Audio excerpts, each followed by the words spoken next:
नमस्कार, भारत टीवी पर आपका बहुत स्वागत है। भारत टीवी कॉन्क्लेव 2023 के 6वें सेशन में इस वक्त मेरे साथ मौजूद हैं आम आदमी पार्टी प्रतापगढ़ के जिला अध्यक्ष दिनेश उपाध्याय जी। क्योंकि आम आदमी पार्टी का ग्राफ लगातार उत्तर प्रदेश में भी बढ़ने की कोशिश की जा रही है, बढ़ाने की कोशिश की जा रही है। चूंकि पंजाब, दिल्ली में लगातार सरकार बनाने के बाद अब जो निशाना है अरविंद केजरीवाल का, वो उत्तर प्रदेश है। ऐसे में उत्तर प्रदेश में क्या जो समाजवादी पार्टी, जो बीएसपी, जिसकी जमीनें लगातार खिसकी हैं, क्या वो भरपाई आम आदमी पार्टी करने के जुगाड़ में है? ये बड़ा सवाल है। क्योंकि जिस तरीके से आम आदमी पार्टी उत्तर प्रदेश के प्रभारी संजय सिंह लगातार सरकार पर, उत्तर प्रदेश की सरकार पर हमलावर रहते हैं, ऐसे में बड़ा सवाल बन गया है कि क्या आम आदमी पार्टी अब उत्तर प्रदेश में भी अपने पांव पसार रही है? क्या उत्तर प्रदेश ही अब निशाना है? ऐसे तमाम सारे बड़े सवाल दिनेश उपाध्याय जी से करेंगे और साथ ही साथ तमाम सारी चीजों पर बात करेंगे। सबसे पहले आपने अपना कीमती वक्त दिया भारत टीवी कॉन्क्लेव में आने के लिए, आपका बहुत बहुत धन्यवाद।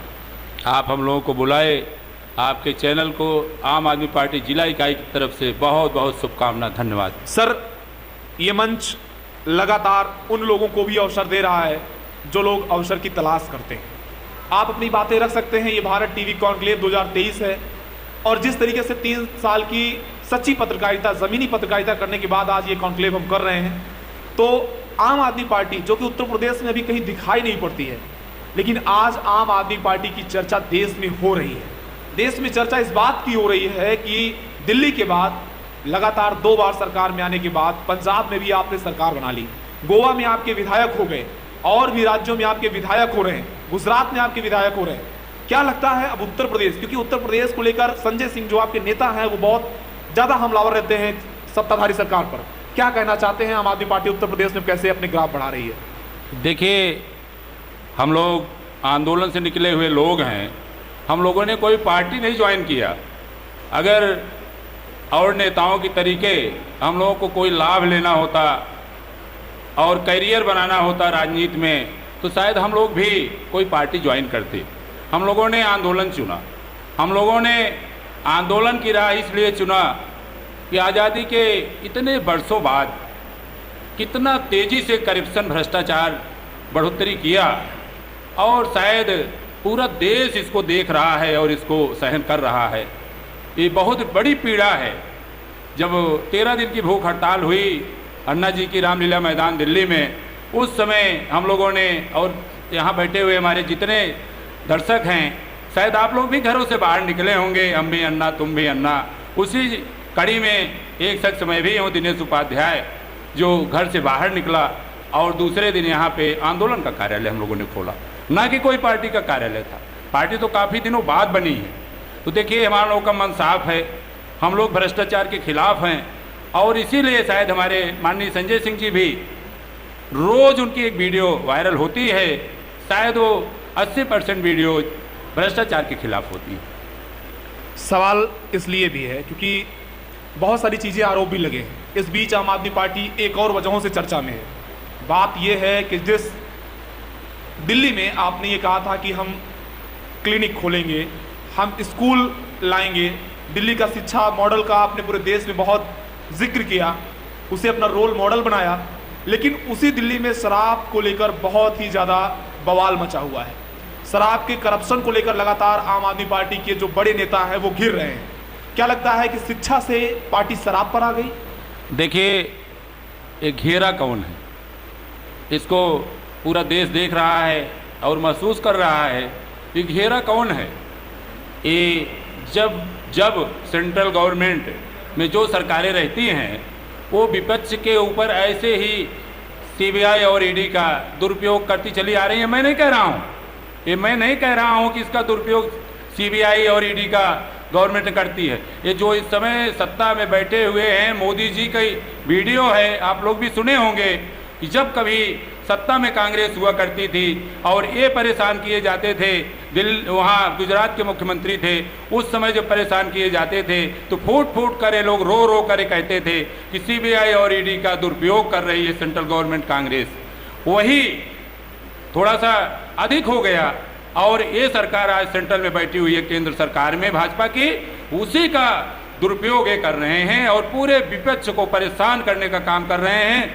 सपोज दैट ये जितने जो है सत्ताधारी में बैठे हुए लोग हैं, हम जनता जनार्दन से देश के लोगों से पूछना चाहते हैं इस चैनल के माध्यम से कि क्या इनकी पार्टी में सब दूध के धुले हैं, सब पवित्र हैं, सब बड़े ईमानदार हैं? इनकी पार्टियों में तो ऐसे ऐसे दूसरी पार्टी के लोग लिए गए हैं कि वो भ्रष्टाचार से पूरा नहाए हुए थे, और मैं किसी का नाम नहीं लूँगा, लेकिन महसूस करने की चीज़ है, देखने की चीज़ है कि इनकी पार्टियों में तो ऐसे ऐसे भ्रष्टाचारी गए जिनका पूरा इतिहास ही भ्रष्टाचार से ओतप्रोत था। अच्छा, ये बताइए, अगर हम दिल्ली के शिक्षा मॉडल की बात कर लें, उसके बाद अगर हम यूपी के शिक्षा मॉडल की बात कर लें, एजुकेशन मॉडल की बात कर लें, तो क्या डिफरेंस दिखाई पड़ता है? क्या डिफरेंट है ऐसा दिल्ली में, क्या यूपी में नहीं है? मतलब क्या कुछ बदलाव दिखता है? देखिए, दिल्ली के अंदर जब से आम आदमी पार्टी की सरकार बनी, शिक्षा के क्षेत्र में एक क्रांति आई। भारत ही नहीं, हिंदुस्तान ही नहीं, पूरा विश्व उसको देखा, समझा, महसूस किया। ये कोई फर्जीफिकेशन की बात नहीं है, क्योंकि नेता 80% झूठी ही बोलते हैं, आप लोग किस वाले में बोलने के लिए नहीं हैं। उसका उदाहरण ये है कि जब आप देखे होंगे कि पति पत्नी यहाँ पर हिंदुस्तान में हमारे सबसे शक्तिशाली देश के नेता मोदी जी से मिलने आए। मोदी जी नहीं चाहते थे कि दिल्ली की शिक्षा व्यवस्थाएं देखें, लेकिन उन्होंने कहा नहीं, अगर हम मनीष सिसोदिया जी की, केजरीवाल जी की शिक्षा की व्यवस्था, इनकी क्रांति हम नहीं देखेंगे तो समझ लीजिए हिंदुस्तान आना ही हमारा बेकार हो गया। वो लोग गए और दिल्ली की शिक्षा मॉडल को देखा, और जाकर अपने देश में उन्होंने कहा कि जाकर वहाँ मनीष सिसोदिया जी से सीखिए, केजरीवाल जी से सीखिए, कैसे चंद समय में शिक्षा व्यवस्था सुधारी जाती है। ऐसे ही स्वास्थ्य के क्षेत्र में भी अभी आप ये स्वास्थ्य मंत्री ने क्रांति ले दिया। मोहल्ला क्लिनिक। सुनिए, अभी आप ये बताइए, आप कह रहे हैं कि केजरीवाल जी, उनके ऊपर भी कई गंभीर आरोप लगे हैं। आरोप इस बात के लगे हैं, कुमार विश्वास जी जो आपकी पार्टी से कभी हुआ करते थे, कभी जो है आपकी पार्टी से अमानतुल्लाह खान जो बहुत चर्चित हो गए, सत्येंद्र जैन जो आपके मंत्री हुआ करते थे वो बहुत चर्चित हो गए। ऐसे कौन से कांड हुए कि सबसे पत्ता करता गया, धीरे धीरे आपस में प्रोटोकॉल होती है? आप गए होंगे, आप लोग अगर कार्यालय गए होंगे, जिला कार्यालय, तो देखे होंगे एक बैनर हमारे यहाँ लगता है, उस पर बहुत पहले से लिखा हुआ है कि यदि मन में कोई लालच हो, कोई लोभ हो, कोई चुनाव लड़ने का मनसा हो, तो आज ही पार्टी छोड़कर चले जाएं। क्योंकि इस पार्टी में क्रांतिकारियों, आंदोलनकारियों की पार्टी है, सच्चे और अच्छे लोगों की पार्टी है। हमारे लोगों के मन में लालच नहीं है। लालच करने वाला व्यक्ति वो इस पार्टी के लायक नहीं है। मनीष सिसोदिया जी जेल में क्यों हैं? एक मिनट, कुमार विश्वास की बात आपने किया। कुमार विश्वास को राजस्थान में प्रभारी बनाया गया था कि आप जाकर वहाँ संगठन बनवाइए, और वहाँ विधानसभा का चुनाव होने में 4 महीने बाकी था, तय हुआ कि आप वहाँ पर चुनाव कराइए और वहाँ के मुख्यमंत्री भावी आप होंगे। जब राज्यसभा का अवसर आया तो वहाँ से छोड़कर कुमार विश्वास आए और उन्होंने कहा कि हम राज्यसभा जाना चाहते हैं। तो यही चीज़ अरविंद केजरीवाल जी नहीं एक्सेप्ट करते हैं, उसको स्वीकार नहीं करते हैं, और उनकी जगह जो भी ईमानदार व्यक्ति रहेगा, शायद मैं भी रहूँगा, तो इस चीज़ को बिल्कुल एक्सेप्ट नहीं करूँगा, स्वीकार नहीं। तो मनीष सिसोदिया जी जेल में क्यों है, वही सवाल। देखिए, ये हमने पहले ही जवाब दे दिया कि CBI और ED ये 2 ऐसे संस्था हैं केंद्र सरकार के पास कि समय समय पर जो भी सेंट्रल में सरकारें रहीं, केंद्र में सरकारें रहीं, इसका दुरुपयोग करने में कोई कसर नहीं छोड़ा। दिल्ली में उसी क्रम में जो है इसका बहुत बड़ा दुरुपयोग कर रहे हैं। दिल्ली में जो शराब का मामला है, इस शिक्षा क्रांति को दबाने का एक काम है, इस पार्टी को बदनाम करने का एक इनका। सर, दिल्ली में जो शराब का मामला है वो सब ठीक ठाक चल रहा है? देखिए, ये तो जांच का विषय है, जांच चल भी रही है। जब तक इस पे कोई डिसीजन नहीं आ जाता, कोई कोर्ट से निर्णय नहीं हो जाता, तब तक तो ऐसा नियम ही है कि किसी को अपराधी नहीं माना जा सकता। अभियुक्त तो हो सकता है, लेकिन अपराधी तो सजा होने के बाद ही उसको माना जाता है। ऐसा जो है नियम कानून है। उत्तर प्रदेश में आम आदमी पार्टी का क्या ग्राफ है? देखिए, उत्तर प्रदेश ही नहीं, पूरे देश में हम लोग बहुत तेजी से बढ़ रहे हैं, और उत्तर प्रदेश तो क्रांतिकारियों की धरती है। उसी क्रम में हम आपके सामने ही बैठे हुए हैं टोपी लगाकर, और 10 साल की पार्टी, ये पूरे देश ही नहीं पूरे विश्व में इसका नाम चल रहा है। कोई भी पूरे विश्व की पार्टी ऐसी तेजी से, इतनी तेजी से नहीं बढ़ी। ये पहली पार्टी आम आदमी पार्टी, क्रांतिकारियों की पार्टी, बलिदानियों की पार्टी, सही काम करने वालों की पार्टी, पढ़े लिखे लोगों की पार्टी है, जो इतनी तेजी से बढ़ रही है और इसको कोई रोकने वाला नहीं है। ये सुनामी है, सुनामी। सर ये बताइए, मान लीजिए कि आपके 2027 के यूपी चुनाव में 10-20 विधायक आ जाते हैं, किसके साथ अलायंस करना पसंद करेंगे? हम लोग किसी के साथ अलायंस करने वाले नहीं हैं, इसलिए कि ये सभी लोग भ्रष्टाचार करते हैं। इनके पार्टी के 80% नेता केवल पैसा कमाने जाते हैं। हम लोग आंदोलन में निकले तो ये मन में लेके निकले हैं, आज भी वो मन में है कि जनता का पैसा भ्रष्टाचार में नहीं जाने देंगे, इसको हम लोग रोकेंगे। एक आरोप लगता है, मैं रोकता हूं। स्पेशली एक मेरी सुन लीजिए, स्पेशली आप लोग देखे होंगे कि मैं ही एक जिले का जो है, चाहे नेता कह लीजिए, चाहे आम आदमी पार्टी का जिला अध्यक्ष कह लीजिए, मैं ही दीवारों पर लिखवाता हूँ घूस लेना बंद करो, कमीशन लेना बंद करो और अपना नंबर देता हूं। आप लोग देखे होंगे, यहाँ कोई फर्जीफिकेशन में नहीं बोल रहा हूं। कोई भी एक नेता जिले का जनपद प्रतापगढ़ का बता दीजिए कि अगर लिखवाता हो, इसका विरोध करता हो, जितना ज्ञापन मैं देता हूं, जितना विरोध शायद ये पार्टी करती है जनपद प्रतापगढ़ में, कोई दूसरी पार्टी नहीं है। सर ये बताइए कि एक आरोप ये भी लगता है कि जिन लोगों के बलबूते आप बार बार कह रहे हैं कि आंदोलन से निकली पार्टी है, जिन लोगों ने इस आंदोलन को खड़ा किया, वो लोग आज बहुत पीछे छूट गए अरविंद केजरीवाल के साथ से। अरविंद केजरीवाल के ऊपर यह आरोप लगता है कि उनको उन्होंने किनारे कर दिया। देखिए, क्या कहेंगे सर? ये कोई नई बात नहीं है, चाहे घर परिवार हो, चाहे कोई संगठन हो, चाहे कोई पार्टी हो, सभी जगह ये सब चीज़ें होती हैं। एक कॉमन सी चीज़ें हैं कि बहुत से लोग मन में कुछ लेके आते हैं, कोई कुछ लेके आता है। मैं तो नहीं छोड़ दिया, मैं भी तो आंदोलन से निकला हुआ रामलीला मैदान दिल्ली में बैठा था, मैं आपके सामने बैठा हूं और एक गारंटी देता हूं कि पूरी जिंदगी भ्रष्टाचार के खिलाफ लड़ते हुए अपनी जान दे दूंगा। तो अरविंद केजरीवाल जी रिक्शे में चलते हैं आज। कुछ लोग जो है हो सकता है लाभ लेने आए हो, अरविंद केजरीवाल जी कि सोचे हो कि बहुत जल्दी सरकार आ जाएगी। सर ये बताइए, अरविंद केजरीवाल जी, सर सवाल का जवाब दीजिए। अरविंद केजरीवाल जी क्या आज ई रिक्शे में चलते हैं? क्या अरविंद केजरीवाल जी वीआईपी कल्चर को दिल्ली में खत्म कर चुके हैं? क्या जो उन्होंने कहा था कि हम आम आदमी की पार्टी लेकर आएंगे और आम आदमी का जीवन हम जिएंगे, चाहे हम चीफ मिनिस्टर हों या मिनिस्टर हों या फिर हम MP MLA हों, क्या वो चीज़ें दिल्ली में लागू हुई सर? देखिए, उन्होंने जितना कहा था उससे कहीं ज़्यादा काम करके दिखाया। रही बात उनकी सादगी की, तो आज भी अरविंद जी जितनी सादगी में रहते हैं, पूरे देश के मुख्यमंत्रियों का अवलोकन कर लीजिए, जितने मुख्यमंत्री पूरे देश में हैं, इतनी सादगी से अगर कोई रहता होगा तो टोपी उतार के चला जाऊंगा और पार्टी छोड़ दूंगा। किसी भी स्टेट के मुख्यमंत्री की बात चैलेंज कर रहा हूं इस चैनल के माध्यम से, जितनी सादगी से अरविंद जी रहते हैं, मैं जाता हूं, मिलता हूं और देखता हूं। और ये भी जान लीजिए कि मैं भी किसी का भक्त नहीं हूं, मैं भी एक क्रांतिकारी हूं, आंदोलनकारी हूं। अगर अरविंद जी ये सब गलतियां करते तो शायद दिनेश उपाध्याय जैसा आदमी उनके साथ न रहता। वो बिल्कुल सादगी से रहते हैं और ये देश जो है बहुत से अच्छे नेताओं को उठने नहीं दिया, पूर्ण बहुमत पाने नहीं दिया, इसका उदाहरण है। उनको जो है टेढ़ा रास्ता नहीं आता था। बीजेपी कहती है कि हम सबका साथ सबका विकास कर रहे हैं। बीजेपी कहती है कि हम सबका साथ सबका विकास कर रहे हैं। क्या लगता है इसका हो रहा विकास? बीजेपी अपना विकास कर रही है, बहुत तेजी से उनका विकास हो रहा है। देश के सभी जिलों में गगनचुंबी ऐसे परिपूर्ण उनके जिला कार्यालय बन गए हैं। बहुत बढ़िया उनका जिला कार्यालय हर जगह हर जिले में बन गया है। वहाँ जाइए तो देखिए कितना ऐशो आराम की चीज़ें उपलब्ध हैं। इतने सालों में पूरे देश में जितनी पार्टियां हैं आज़ादी के समय से, किसी का कार्यालय इतना बढ़िया आप नहीं पाएंगे जितना बीजेपी के कार्यालय पूरे देश में ऐसा आराम के लिए बन गया है। और इनके कार्यकर्ता वहाँ पर बैठकर इनको आराम करना चाहिए था, ऐश करना चाहिए था। लेकिन बड़ी दुख की बात है, बड़े दुख मन से हम कहना चाह रहे हैं कि कपड़ा फाड़ होली खेलते हैं, आपस में वहाँ मारपीट करते हैं। मुझे भी बड़ा खराब लगता है भाई साहब। नहीं, आप निशाना साध रहे हैं। ये बताइए कि हमें इस बात को बता दीजिए कि प्रधानमंत्री मोदी जी जिस जगह से आते हैं वो कहते हैं मैं चाय वाला हूँ, मेरी माँ दूसरे के यहाँ बर्तन साफ करती थी, मैं बहुत गरीब परिवार से आया हूँ। कई बार तो ये बोलते भावुक भी हो जाते हैं। क्या लगता है कि आम आदमी वो नहीं है, वो आम आदमी नहीं जो आज प्रधानमंत्री है भारतीय जनता पार्टी के जरिए? वो आम आदमी हैं कि खास आदमी हैं, लेकिन इसको पूरा देश देख रहा है कि अब वो आम आदमी नहीं रह गए हैं।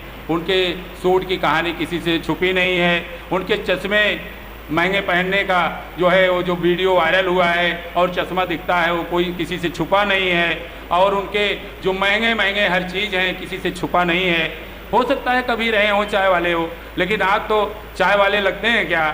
उन्होंने यही आरोप तो अरविंद केजरीवाल पे लगता है कि वो आम आदमी पार्टी की बात किए थे, आम आदमी की बात किए थे, लेकिन आज जो आम आदमी का जीवन जीना चाहिए, जो उन्होंने बताया था कि हम वीआईपी कल्चर को एकदम से दिल्ली में खत्म कर देंगे हमारी सरकार आने के बाद, वो चीजें क्या खत्म हो पाएंगी? बहुत बड़ा सवाल है। देखिए, ये जितने मुख्यमंत्री हैं पूरे देश के, मैंने कहा ना, आपके प्रश्न का जवाब मैं दे चुका हूं, लेकिन फिर रिपीट करता हूं, जितने भी मुख्यमंत्री हैं, जितने भी चाहे जिस पार्टी के मुख्यमंत्री हों, इनकी गहनता से जांच करा ली जाए। अरविंद केजरीवाल से ज़्यादा कोई सादगी से रहने वाला, कम खर्चे में रहने वाला कोई मुख्यमंत्री पूरे हिंदुस्तान में नहीं है, और शायद आगे आने वाला भी जल्दी। अच्छा, दिल्ली, मान लीजिए दिल्ली में आपकी सरकार है, पंजाब में आपकी सरकार है, उत्तर प्रदेश में अगर आप आते हैं, बहुमत में आते हैं, कौन मुख्यमंत्री बनेगा? कुछ डिसाइड हुआ है? कोई चेहरा? अब ये तो नेतृत्व करेगा, ये हमारे एक जिला अध्यक्ष के उसमें नहीं है, और ये बड़बोलापन हो जाएगा। इसका जवाब आपको उस समय मिल जाएगा। और हमारे माननीय संजय सिंह जी हैं, जो उत्तर प्रदेश के लिए बहुत ही आखिरी में आपने काम करते हैं। बिल्कुल, देखिए, उसमें हमारे भी चहेते नेता हैं वो, और जो काम कर रहे हैं उनका हक है, मुख्यमंत्री बनना चाहिए। मेरी भी इच्छा है कि संजय सिंह मुख्यमंत्री उत्तर प्रदेश के बने, क्योंकि ऐसे मुख्यमंत्री की जरूरत है उत्तर प्रदेश। सर, आखिरी सवाल में आते हैं, ये बताइए कि कभी ऐसा भी दौर रहा था जब अटल जी ने कहा था सदन में कि आज 2 आदमियों की पार्टी है, हमारी आज 2 मेंबर हैं पार्लियामेंट में, कल हमारे और मेंबर होंगे। वो डायलॉग, वो चीज़ें आज भी दिमाग में लोगों के गूंजती हैं, क्योंकि बीजेपी अब देश के आधे से ज़्यादा मानचित्र पे इसमें उसका कब्जा है। लेकिन अगर बात की जाए आम आदमी पार्टी की, आज उत्तर प्रदेश में आम आदमी पार्टी के पास भले ही निर्वाचित सदस्य ज़्यादा ना हो या फिर ना हो, लेकिन आने वाले समय में जब आम आदमी पार्टी का विजन आता है, तो आप जैसे लोग, क्या लगता है कि इस पार्टी में आपको वो जगह और आप जैसे लोगों का जो विजन है वो हो पाएगा? देखिए, हमारे लोगों की कोई इच्छा नहीं है, केवल एक बहुत बड़ी इच्छा है कि भ्रष्टाचार मुक्त भारत बने, कहीं पर घूसखोरी, रिश्वतखोरी, कमीशनखोरी और ये लोगों की परेशानियां ये दूर हों। हमारी कोई व्यक्तिगत इच्छा है ही नहीं, ऐसे ही हमारे तरीके करोड़ों करोड़ लोग इस पार्टी में हैं, पढ़े लिखे लोग हैं। अपने काम को हम लोगों ने छोड़ दिया, केवल एक मिशन है कि चाहे वो भाजपा के लोग हों, चाहे कांग्रेस के लोग हों, चाहे जिस पार्टी के लोग हों, आज सब दुखी हैं महंगाई से, सब दुखी हैं बेरोजगारी से, सब दुखी हैं परेशानी से, सब दुखी हैं घूसखोरी से, सब दुखी हैं कमीशनखोरी से, सब दुखी हैं इन झूठे नेताओं से। ये सब की परेशानी है। तो सच्चा नेता कौन है? फाइनली बता दीजिए, सच्चा नेता कौन है? देखिए, अटल जी हमारे आदर्श नेता थे। अगर किसी को मैं मानता था तो मैं अटल जी को मानता था, आज भी मेरे हृदय में बसते हैं। लेकिन बहुत दुख के साथ कहना पड़ रहा है कि ये देश, ये जनता जनार्दन उनको समझ नहीं पाई और उनको कभी पूर्ण बहुमत नहीं दिया। 23 पार्टियों की सरकार बना के किसी तरीके वो प्रधानमंत्री बने थे, पूरा देश देखा था। और ये कहना चाहूँगा कि कट्टर ईमानदार अरविंद केजरीवाल जी को ये देश समझे और आने वाले 2024 में उनको प्रधानमंत्री बनाएं, तभी सभी पार्टियों का, सभी देशवासियों का भला हो सकता है। क्योंकि कट्टर ईमानदार नेता बहुत ही कम रह गए हैं, इनका परसेंटेज बहुत ही सर, यूपी में निकाय चुनाव चल रहे हैं, उसके अलावा आपकी पार्टी भी निकाय चुनाव मैदान में है, क्या लगता है कुछ सीटें इस बार निकाय चुनाव से आने की उम्मीद है? देखिए, हम लोग मैदान में उतरे हैं। पिछली बार चुनाव हुआ था, एक अध्यक्ष और 4 सभासद हम लोगों ने लड़ाया था, जिसमें 3 सभासद हमारे जीते थे कटरा मेदिनीगंज से। एक हमको समर्थन दिए थे, 4 हमारे पास थे, और अरविंद केजरीवाल जी वहाँ बुलाकर सम्मानित किए थे। अब की बार हम लोग 9 अध्यक्ष लड़ा रहे हैं। एक नगर पालिका अध्यक्ष संतोष कुमार गुप्ता जी हमारे हैं, और 8 नगर पंचायत के हमारे अध्यक्ष पद पे चुनाव लड़ रहे हैं, और 32 हमारे सभासद चुनाव लड़ रहे हैं। अब की बार प्रतापगढ़ ही नहीं, पूरा उत्तर प्रदेश एक इतिहास लिखेगा।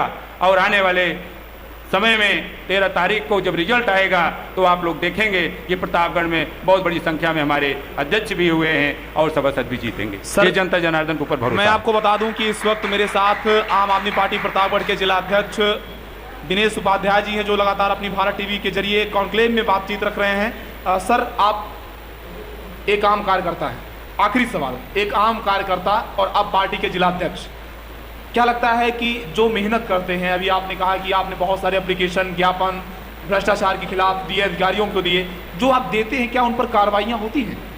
हाँ, होती हैं। अधिकारियों को, जिले के हमारे जो अधिकारी हैं उनको मैं धन्यवाद देना चाहूँगा कि हमारे लोगों की बातों का और संज्ञान लेते हैं और हम लोग चूँकि गलत मुद्दे नहीं उठाते हैं, बहुत ही ज़रूरत की चीज़ें उठाते हैं जो आम जनता जिससे परेशान है, जो होने लायक होता है। इसलिए वो अधिकारी जानते हैं कि ये जो मुद्दे उठा रहे हैं सही मुद्दे उठा रहे हैं, ये सही में पीड़ा है लोगों को, वो बिल्कुल साथ देते हैं। ऐसे अधिकारियों को आम आदमी पार्टी जिला इकाई की तरफ से आपके चैनल के माध्यम से मैं धन्यवाद देना चाहूँगा और वो हमेशा साथ देते रहें। एक दिन आएगा कि भ्रष्टाचार मुक्त प्रतापगढ़ ही नहीं पूरा हिंदुस्तान होगा। सर, इसी के साथ हम आपसे विदा लेना चाहेंगे क्योंकि समय की कमी है हमारे पास।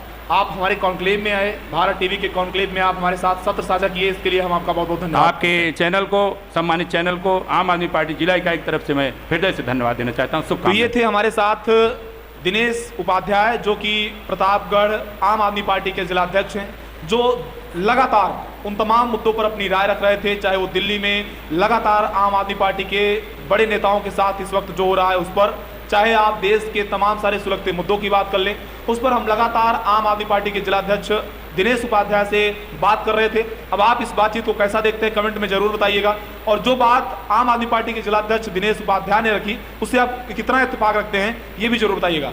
Over to you.